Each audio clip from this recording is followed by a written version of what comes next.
Hello everyone, welcome to our channel. चलिए शुरू करते हैं 9th क्लास के मैथ बुक से प्रश्नावली 5.1 का फर्स्ट नंबर क्वेश्चन। तो सबसे पहले हम क्वेश्चन को रीड करेंगे और देखेंगे कि इस क्वेश्चन में क्या पूछा गया। तो ये पूरा चैप्टर थ्योरेटिकली रहने वाला है। तो चलिए स्टार्ट करते हैं। अब हम निम्नलिखित कथनों में से कौन से कथन सत्य हैं और कौन से कथन असत्य हैं, अपने उत्तरों के लिए कारण दीजिए। तो ये 1 नंबर क्वेश्चन है। एक बिंदु से होकर केवल एक ही रेखा खींची जा सकती है।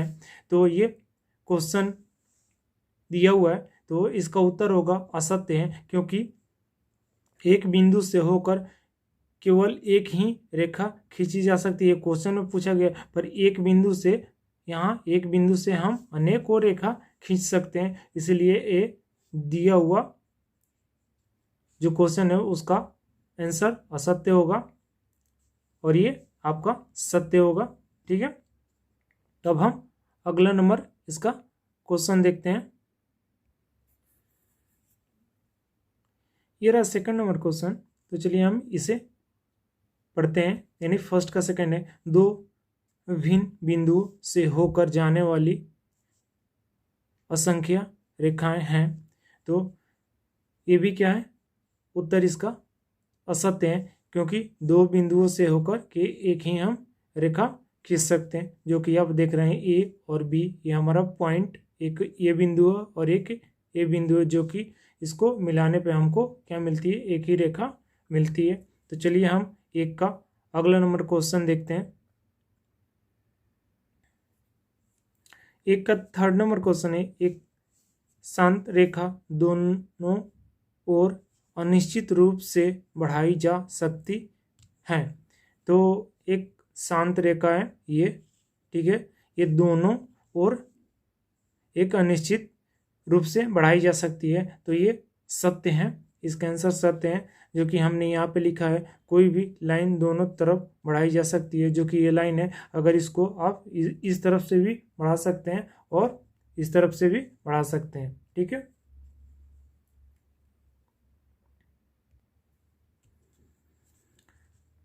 ऐसे ये दोनों लाइन दोनों तरफ बढ़ा सकते हैं। ठीक है, तो अब हम इसका अगला नंबर देखते हैं। तो ये 1 का फोर्थ नंबर है, यदि दो वृत्त बराबर हैं तो उनकी त्रिज्या बराबर होती है। उत्तर लिखेंगे सत्य है। कारण, इसका हम कारण भी लिखना है। तो लिखेंगे कैसे, यदि दोनों वृत्तों को एक दूसरे पर अध्यारोपित किया जाए तो वे संपाती होंगे, अतः इनकी त्रिज्या भी बराबर होंगी। ठीक है, तो ये 4 नंबर का आंसर सत्य है और ये कारण है। तो आप भी ऐसे लिखें। ठीक है, अब एक का 5 नंबर है, दिया गए चित्र में यदि A B equal to P Q और P Q equal to X Y हैं तो A B equal to X Y होगा। ठीक है, तो ये इस क्वेश्चन में ये दिया हुआ है, ए और बी ये दो बिंदु है, यहाँ पे पी और क्यू ये भी दो बिंदु है, और यहाँ पे एक्स और वाई ये दो बिंदु है। तो इसका आंसर हम लिखेंगे, यानी उत्तर सत्य है, यह है। ठीक है, A B equal to P Q, यहाँ आपको दिया हुआ है A B equal to P Q, then P Q equal to X Y, P Q equal to X Y. ठीक है, तो हम यहाँ लिखेंगे प्रथम अभिगृत के अनुसार ये वस्तुएं जो एक हो वस्तु के बराबर होती हैं, वे एक दूसरे के बराबर होती हैं। समीकरण 1 और 2 से, ये समीकरण 1 और 2 से क्या है, एक्स ये A B equal to X Y. ठीक है, तो ये आपका 5 नंबर का आंसर रहा। इसमें क्या है कि पूरा थ्योरेटिकली है, आप केवल उसको सत्य हैं और असत्य हैं ये लिखेंगे, उसके बाद उसका कारण भी लिखना है। इसीलिए ये पूरा चैप्टर आपको थ्योरेटिकली मिलने वाला है। ठीक है, तो अब चलिए हम देखते हैं सेकंड नंबर क्वेश्चन। ठीक है, तो ये रहा आपको सेकंड नंबर क्वेश्चन स्क्रीन पे। ठीक है, तो पढ़ते हैं हम। सबसे पहले क्वेश्चन को पढ़ते हैं और देखते हैं क्या पूछा गया इसमें। निम्नलिखित पदों में से प्रत्येक की परिभाषा दीजिए। क्या इनके लिए कुछ ऐसे पद हैं जिन्हें परिभाषित करने की आवश्यकता है? वे क्या हैं और आप इन्हें कैसे परिभाषित कर पाएंगे? ठीक है, तो सबसे पहले ये देखिए, आपको एक नंबर में है क्या? समानांतर रेखा। दो नंबर में लंब रेखा। तीन नंबर में रेखाखंड और चार नंबर है वृत्त की त्रिज्या और पांच में है वर्ग। तो हम सबसे पहले क्या देखेंगे? समानांतर रेखा। तो आप यहाँ पे देख रहे हैं, देखिए उत्तर में एक नंबर समानांतर रेखा। दो रेखाएं यदि दोनों ओर से बढ़ाए जाने पर किसी बिंदु पर न मिलने तो वे समानांतर रेखाएं कहलाती है। यानी ऐसे, ठीक है, ये ठीक है, ये एंड बी क्या हो रहा है? ये आप इसको दोनों ओर से बढ़ा सकते हैं इस रेखा को। देन अगला देखते हैं, जो अगला है देखिए, लंब रेखा। दो रेखाएं यदि एक दूसरे को केवल एक ही समकोण पर प्रतिच्छेद करे तो वे लंब रेखा कहलाती हैं। अब रेखाखंड। दो बिंदुओं के बीच की निश्चित दूरी लंबाई को रेखाखंड कहते हैं। यहाँ पद बिंदु अपरिभाषित होता है। वृत्त की त्रिज्या। ठीक है, अब देखेंगे हम वृत्त की त्रिज्या। वृत्त पर स्थित किसी बिंदु के केंद्र के बीच की दूरी को वृत्त की त्रिज्या कहते हैं। यहाँ पद बिंदु और केंद्र अपरिभाषित होते हैं। अब वर्ग देखेंगे। वह चतुर्भुज है जिसकी चारों भुजाएं और चारों कोण समान हैं। यहाँ पद कोण अपरिभाषित है। ठीक है, तो ये आपका पूरा लिखने वाली क्वेश्चन थी। इसमें आपको कुछ परिभाषा लिखनी थी। जो फर्स्ट में था समानांतर रेखाएं, लंब रेखाएं, रेखाखंड और वृत्त की त्रिज्या, और आखिरी था वर्ग। तो ये आपको परिभाषा लिखना है। आप अपने भी भाषा में इसका परिभाषा लिख सकते हैं। तो चलिए हम देखते हैं अब अगला नंबर क्वेश्चन।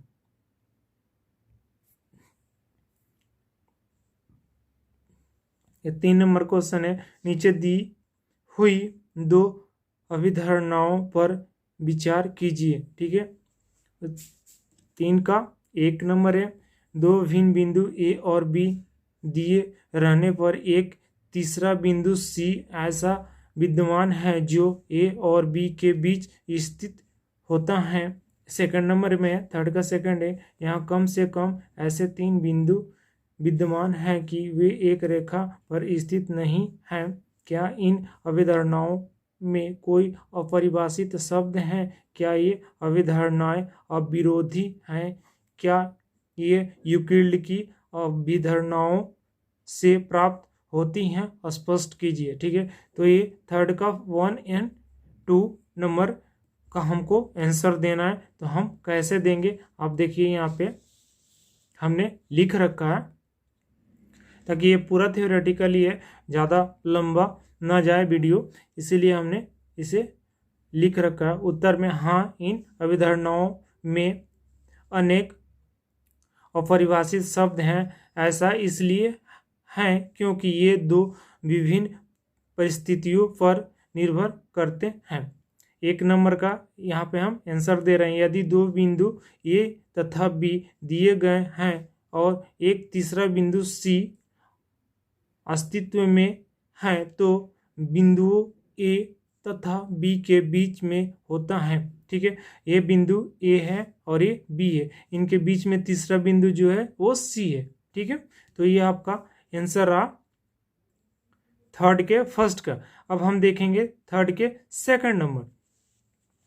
तो हम यहाँ पे थोड़ा आपको अच्छी तरह से दिखाना चाहते हैं।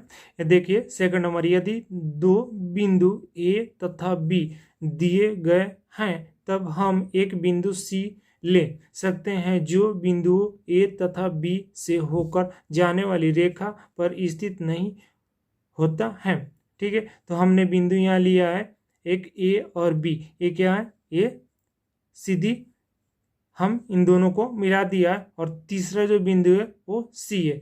तो यहाँ पे हमने लिखा है, यहाँ पे यह अभिधारणा यूक्लिड की अभिधारणाओं से प्राप्त नहीं होती हैं, फिर भी यह अभिगृहीतों से प्राप्त होती हैं। ठीक है, तो इसमें क्या है, जो बिंदुओं ए तथा बी से होकर जाने वाली रेखा पर स्थित नहीं है, ए और बी से होकर जाने वाली जो रेखा है उस पर स्थित ये सी नहीं है। ठीक है, अब हम देखेंगे अगला नंबर क्वेश्चन। ये रहा हमारा 4 नंबर क्वेश्चन। तो चलिए हम इसे पढ़ते हैं और देखते हैं इस क्वेश्चन में क्या पूछा गया और कैसे इसको फाइंड करेंगे। यदि दो बिंदुओं ए और बी के बीच एक बिंदु सी ऐसा स्थित है कि A C equal to B C है, तो सिद्ध कीजिए कि A C equal to 1/2 into A B, यानी ए सी इजक्वल टू 1/2 गुना ए बी है। एक आकृति खींचकर इसे स्पष्ट कीजिए, यानी एक चित्र भी खींचना है और उसे स्पष्ट करके आपको दिखाना भी है। तो हम यहाँ लिखे हैं हल। माना कि ए बी एक रेखाखंड है, जो ए क्या है, ए बी एक रेखाखंड है। ये पूरा हमने लिया, अभी इस पॉइंट को आप ना देखें। ठीक है, ए और बी के बीच इस पर सी एक ऐसा बिंदु है कि ये जो हमारा ए और बी के बीच में क्या है, ये सी हमारा एक तीसरा बिंदु है। ठीक है, तो अब हम लिखेंगे ए सी यहाँ पे ए C equal to B C, ये वाला। ठीक है, ये क्या है, दोनों बराबर बराबर भागों में, यानी आधा ए है और आधा ए है। ठीक है, देन अब हम कैसे लिखेंगे इसको, A C plus A C equal to B C plus A C. कैसे, तो यहाँ देखिए हम लिखा है, चूंकि A C equal to B C, कहाँ से, A C equal to B C यहाँ से लिया है। ठीक है, तो अब हम क्या करेंगे, ए सी प्लस ए सी, इसको हम जोड़ेंगे तो 2AC हो जाएगा, और बी सी प्लस ए सी, यानी यहाँ पे क्या करेंगे, हम इसको लिखेंगे ए बी। कैसे, तो यहाँ पे बी सी प्लस ए सी ये ए बी के संपाती हैं। ठीक है, देन अब हम क्या करेंगे इसे, अतः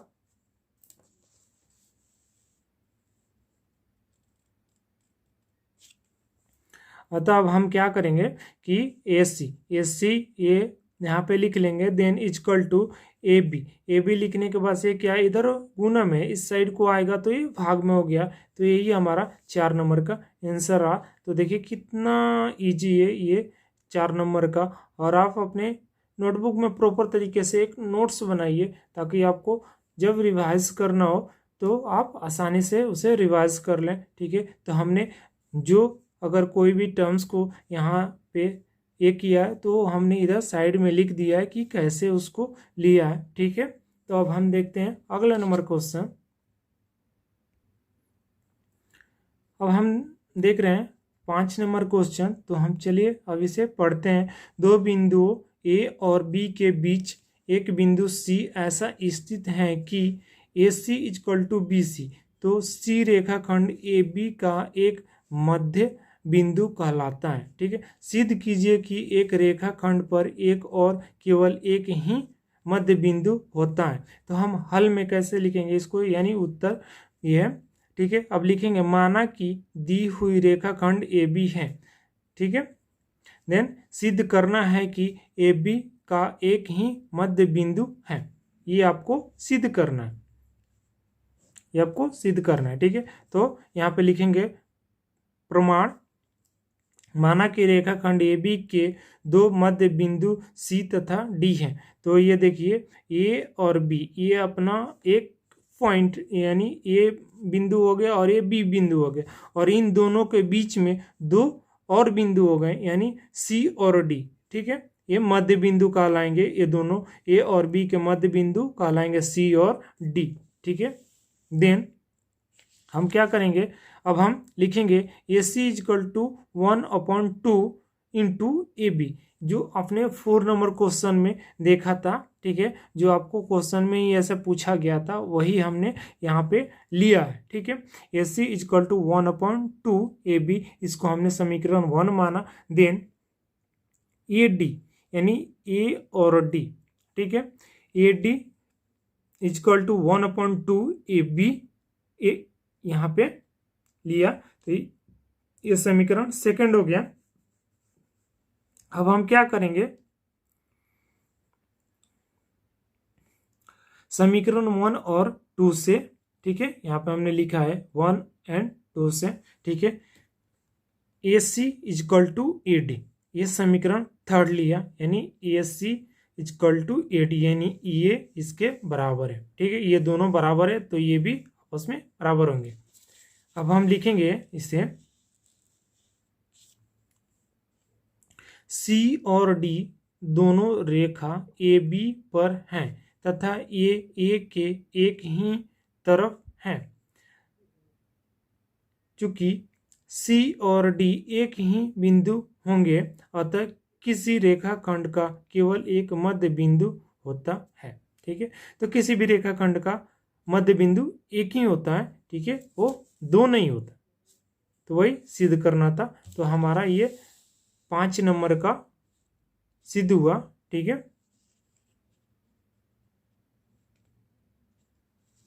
तो आप एक बार देख लें और प्रॉपर तरीके से अपने नोटबुक में लिख लें। ठीक है, अब हम देखते हैं इस चैप्टर का आखिरी नंबर क्वेश्चन। तो इस चैप्टर का लास्ट क्वेश्चन है, चलिए हम इसे पढ़ते हैं और देखते हैं क्या पूछा गया। दिए गए चित्र में यदि A C is equal to B D है तो सिद्ध कीजिए कि A B equal to C D है। ठीक है, तो ये क्या है, ये जो एक फिगर दिया हुआ है, ठीक है, ये फिगर है, यानी ए और सी इजकल टू क्या है, बी और डी, ए और सी और इजकल टू बी और डी, यानी ये जो है इसकी डिस्टेंस और इसकी डिस्टेंस दोनों, इसकी डिस्टेंस और इसकी डिस्टेंस दोनों क्या है, बराबर यहाँ पे दिखा है। मिस हमने आपको समझाने की कोशिश की है। देन अब देखिए A B equal to C D, A B equal to C D, ये वाला आपको ये करना है, सिद्ध करना है। तो हम यहाँ पे लिखेंगे उत्तर ए C is equal to B D, यानी ए और सी इजकल टू बी डी, ये जो आपका क्वेश्चन है, ठीक है, दिया हुआ है, हमने यहाँ लिख लिया। देन ए सी, हमने क्या किया, इस वाले टर्म को यहाँ पे लिख लिया। Then B D, B D जो है ये क्या करेंगे, देखते हैं हम यहाँ पे बी, ये देखिए बी और डी, इसके लिए हम क्या लिखेंगे, ए बी ये हो गया प्लस बी सी। ठीक है, बिंदु बी यहाँ पे लिखा है, बिंदु बी बिंदु ए और सी के बीच स्थित है। जो बिंदु बी है वो क्या है, ए और सी के बीच में स्थित है। ठीक है, अब हम लिखेंगे यहाँ पे इधर से इसके लिए, इस टर्म के लिए, ठीक है, B D equal to B C plus C D. ठीक है, B C plus C D, तो यहाँ लिखेंगे बिंदु सी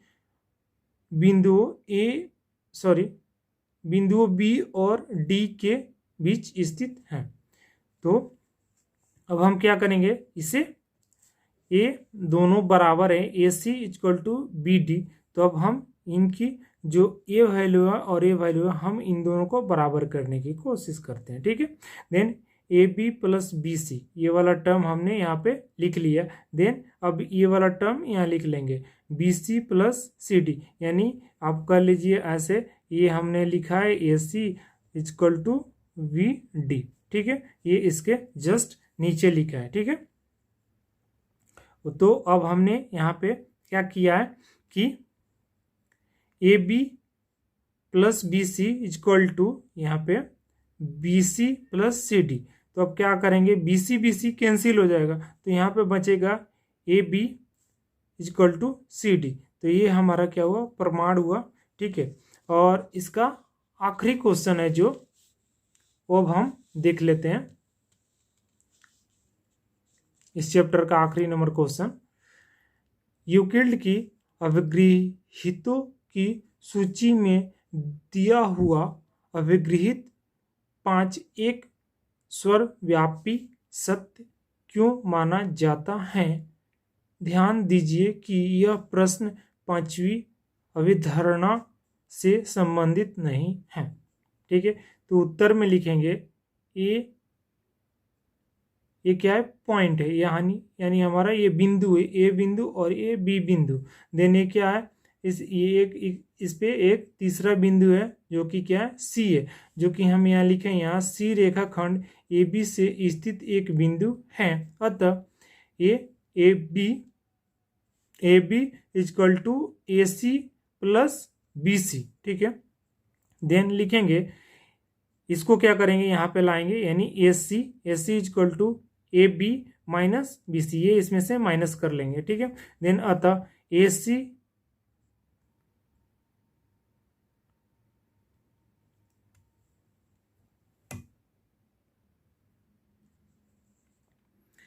लेस देन ए बी। ठीक है, अब हम यहाँ लिखेंगे, अतः हम यह कह सकते हैं कि एक भाग जो पूरे भाग का अंश है हमेशा पूरे भाग से कम होगा, वह कभी पूरे भाग से अधिक नहीं हो सकता है। ठीक है, जो ये क्या है? एक भाग से पूरे भाग का अंश है, ये पूरा एक भाग हो गया। ठीक है, देन